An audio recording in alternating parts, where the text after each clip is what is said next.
دوستو اللہ تعالیٰ انسان کو اشرف المخلوقات بنایا ہے اور اللہ تعالیٰ کے بہت ساری مخلوقات ہیں اس کائنات میں۔ تو ناظرین، آج میں آپ سے ایک ایسا واقعہ سنانے جا رہا ہوں جو بہت ہی ڈراؤنا ہے، مگر آگے بڑھنے سے پہلے ہم آپ سے یہ گزارش کریں گے کہ اگر آپ نے ابھی تک ہمارا چینل سبسکرائب نہیں کیا ہوا تو ریڈ سبسکرپشن بٹن پر کلک کرتے ہوئے اور بیل آئیکن کو پریس کر کے آپ ہمارے سبسکرپشن لسٹ میں شامل ہو سکتے ہیں اور یوں آنے والی ہر ویڈیو کو باقاعدگی سے حاصل کر سکتے ہیں۔ دوستو، آج کی ہماری کہانی ہے جنات کی بستی۔ جو لوگ جنات کے وجود پر یقین نہیں رکھتے در حقیقت ہیں، اور ایسے لوگوں کو جنات اپنے آپ ضرور دکھائی دیتے ہیں۔ عروج کی طرف جاتے ہوئے راستوں میں پھولوں کے بیج پھینکنے چاہیے۔ زوال کا سفر پرسکون رہے گا اگر کانٹے بچھا کر جائیں گے، واپس پر خاردارہ جھاڑیاں ملیں گی، اور واپسی کا سفر تو ہر صورت طے کرنا ہوتا ہے۔ ہماری زندگی میں بے شمار واقعات رونما ہوتے ہیں جن کو لاکھ کوشش کے باوجود ہم بھلا نہیں پاتے۔ ایسا ہی ایک ناقابل فراموش واقعہ آپ ناظرین کے لیے بیان کر رہے ہیں، جو امید ہے آپ کو پسند آئے گا۔ ایسے واقعات لکھنے کا مقصد یہ ہوتا ہے کہ کوئی نصیحت پکڑے اور لکھنے کا حق ادا ہو جائے۔ ماموں یونس 4 بہن بھائیوں میں سے سب سے بڑے تھے۔ انہوں نے میٹرک تک تعلیم حاصل کر رکھی تھی۔ باقی بہن بھائی ان پڑھ تھے۔ گاؤں کے لوگ ماموں کو چودھری کہتے تھے۔ علاقے میں بھی ان کا کافی اثر رسوخ تھا۔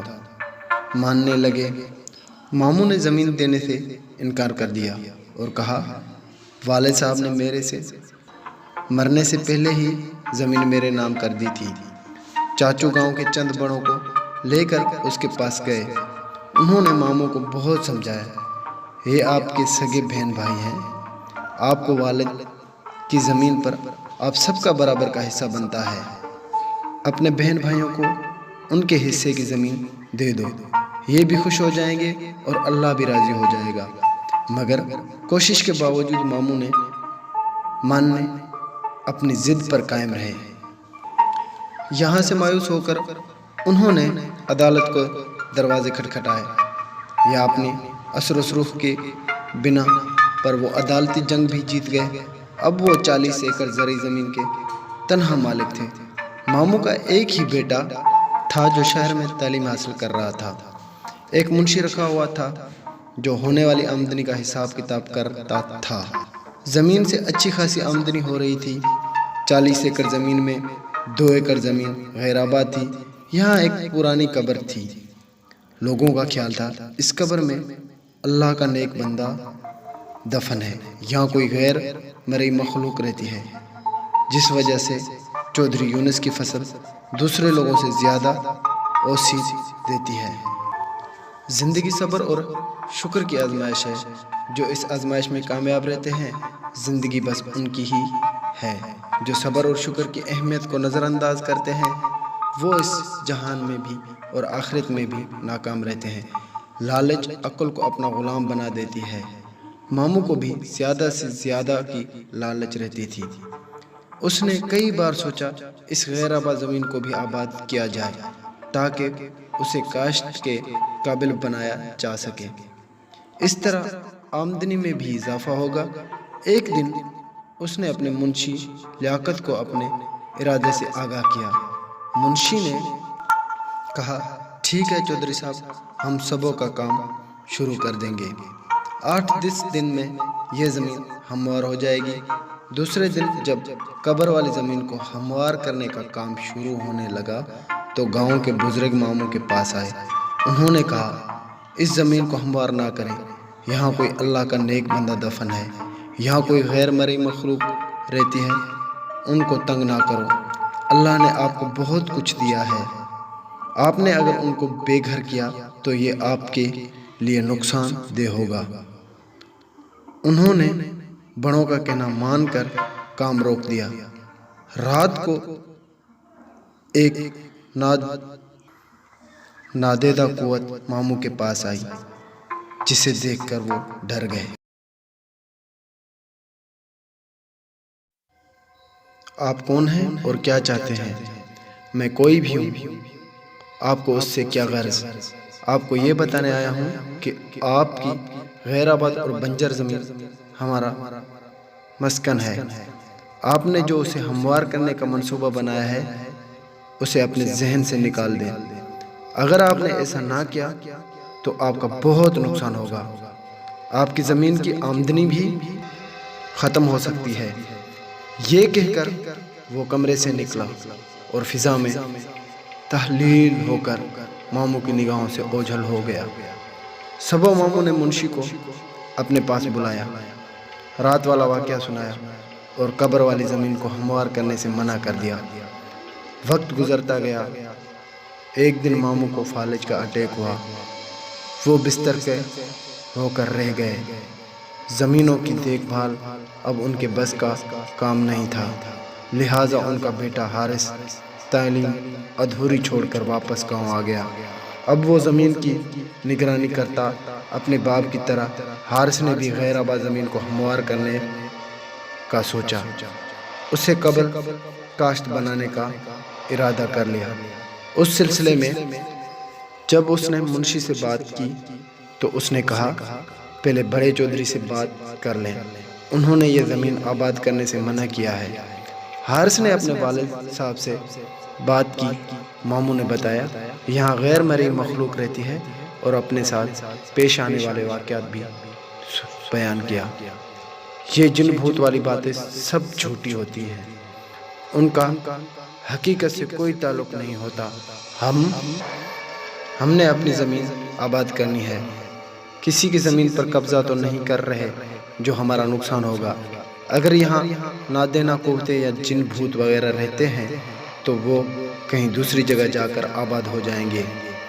حارث کی باتیں سن کر ماموں پریشان ہو گئے۔ انہوں نے اپنے بیٹے کو بہت سمجھایا مگر وہ نہ سمجھا۔ منشی نے بھی اس کا حوصلہ بڑھایا۔ پھر جیسے ہی ٹریکٹروں نے کام شروع کیا، مغرب کی طرف سے کالی گھٹا اٹھی۔ دیکھتے ہی دیکھتے اس نے پورے گاؤں کو اپنی لپیٹ میں لے لیا۔ ہم طرف کرود باز اور اندھیرا چھانے لگا۔ اس طوفان سے صرف مسجد محفوظ تھی۔ پھر قبر والی جگہ پر زوردار دھماکہ ہوا۔ کام کرنے والے ٹریکٹر کلا بازیاں کھاتے خشک پتوں کی طرح دور جا کر گرے۔ یہی حال ڈرائیوروں اور کام کرنے والے مزدوروں کا تھا۔ ہم آج کسی کو نہیں چھوڑیں گے، ہم تمہارا نام و نشان مٹا دیں گے۔ تم نے ہمارا آرام و سکون برباد کیا، ہمارے بچوں کو مارا، ہم تمہارے نسل کو مار ڈالیں گے۔ یہ آوازیں اس قدر خوفناک اور حرکت تھیں کہ ہر چیز روح کو خوف آنے لگا۔ ہر طرف آہ و پکار اور قیامت صغیرہ برپا تھی۔ ایک نادیدہ قوت حارث کو اٹھا کر چھت کی تک لے گئی اور پھر ایک دم ہی چھوڑ دیا۔ وہ دھڑم سے فرش پر گر گئے۔ اس کو کافی چوٹیں آئیں۔ بلا حواس مؤذن کا جس نے اللہ اکبر کہہ کر ظہر کی اذان شروع کی۔ اذان کی کلمات سنتے ہی ہر طرف سکون ہو گیا۔ گاؤں کے لوگ مسجد کی طرف دوڑے۔ مسجد کا صحن زیادہ وسیع نہیں تھا کہ گاؤں کے سارے لوگ اس میں سماتے۔ لوگ امام مسجد سے دعا کی اپیل کرنے لگے۔ امام مسجد نے دعا کرائی، اے مخلوق، خدا ان غریب لوگوں کا تو کوئی قصور نہیں، یہ چودھری کے یہاں مزدوری کر کے اپنا اور بچوں کا پیٹ پالتے ہیں۔ آج ہم یہ لوگ وہاں مزدوری کریں گے۔ یہ لوگ آپ کی بستی سے بے خبر تھے، انجانے میں جو غلطی کر بیٹھے ہیں اس غلطی کی معافی چاہتے ہیں۔ ہو سکے تو چودھری صاحب کو بھی معاف کر دیں، یہ سب شرمندہ ہیں، آئندہ کبھی آپ کو بستی کی طرف نہیں جائیں گے۔ پھر اچانک سفید پوش لباس پہنے ایک بزرگ سامنے آئے۔ اے آدم کی اولاد، ہم سب آپ کی طرح خدائی بزرگ کی پیداوار ہیں۔ ہم اپنے آپ میں گم رہنے والی مخلوق ہیں۔ ہم بھی وجود کسی کو پریشان نہیں کرتے اور نہ ہی ہم نے کبھی آپ کا برا سوچا ہے۔ اگر ہم نے کسی کے ساتھ برا سلوک کیا تو وہ سامنے آئے، ہم سزا بھگتنے کو تیار ہیں۔ اپنے گریبانوں میں جھانکو، آپ کا دین اسلام تو امن و شانتی کا درس دیتا ہے۔ بردباری اور تحمل اس کے اصول ہیں، صراط المستقیم اس کی راہ ہے، اور سچائی اور انصاف جذبہ ایمان ہے۔ چودھری یونس اور اس کے بیٹے کا کردار سب کے سامنے ہے۔ لالچ کی ہوس نے اس کو انسان سے حیوان بنا دیا ہے۔ جھوٹی شان و شوکت بڑھانے کے لیے انہوں نے اپنوں کا حق مارا ہے، بہن بھائیوں کی زندگی عذاب بنا دی۔ جاؤ، ہم نے تمہیں معاف کیا، پھر کبھی بھول کر بھی ہماری بستی کی طرف مت آنا۔ دوبارہ غلطی کی تو ہم معاف نہیں کریں گے۔ یاد رکھو، اس وقت ہم خوف خدا سے آپ لوگوں کو معاف کر رہے ہیں، مگر چودھری یونس اور اس کے بیٹے کو کبھی معاف نہیں کریں گے۔ ان کو ہم تڑپا تڑپا کر مار دیں گے۔ ہم ان کو ضرور سبق سکھائیں گے۔ انہوں نے اپنوں کے ارمانوں کا خون کیا، ہماری بستی کو گرایا۔ یہ معافی کے حقدار نہیں۔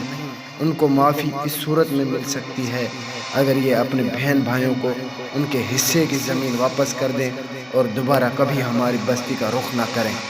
سب لوگ گردنیں جھکائے ان بزرگ کی باتیں سن رہے تھے اور ان کی دہشت سے ہر کوئی کانپ رہا تھا۔ اب میں جا رہا ہوں، اگر چودھری صاحب نے ہماری بات نہ مانی تو ہم اس کو عبرت کا نشان بنائیں گے۔ وہ بزرگ چند قدم پیچھے کی طرف اور پھر غائب ہو گئے۔ امام مسجد نے لوگوں کو مخاطب کیا، ہم سے غلطی ہو گئی ہے، اس غلطی کی ازالے کے لیے ہمیں دوبارہ اس مخلوق کی منتیں سماجت اور قبر والی جگہ پر خیرات کرنا ہوگی۔ ہمیں ہر حال میں اس مخلوق کو راضی کرنا ہوگا۔ اگر ہم نے ایسا نہ کیا تو پورا گاؤں راکھ کا ڈھیر بن جائے گا۔ اسی وقت گاؤں کے ہر بندے نے اپنی حیثیت کے مطابق امام مسجد کو پیسے جمع کرائے اور شام کو قبر والی جگہ پر خیرات کی گئی۔ ماموں یونس نے اپنی بہن بھائیوں کو وہاں بلوایا کر ان کے حصے کی زمین دے دی۔ گاؤں کی رونق پھر سے بحال ہو گئی، لیکن ماموں کی حالت پہلے سے زیادہ خراب ہو چکی تھی۔ ایسا محسوس ہو رہا تھا کہ ماموں کا آخری وقت قریب آ چکا ہے۔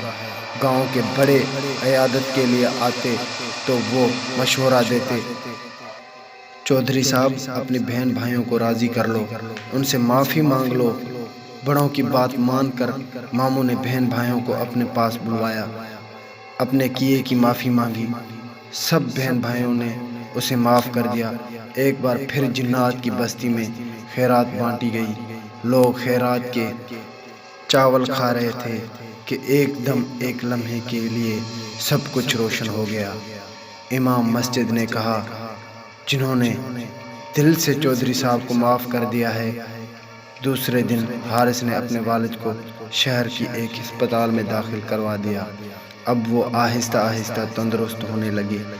1 ماہ ہسپتال میں رہنے کے وجہ وہ گھر آئے۔ ماموں اب بالکل طور پر صحت یاب ہو چکے تھے۔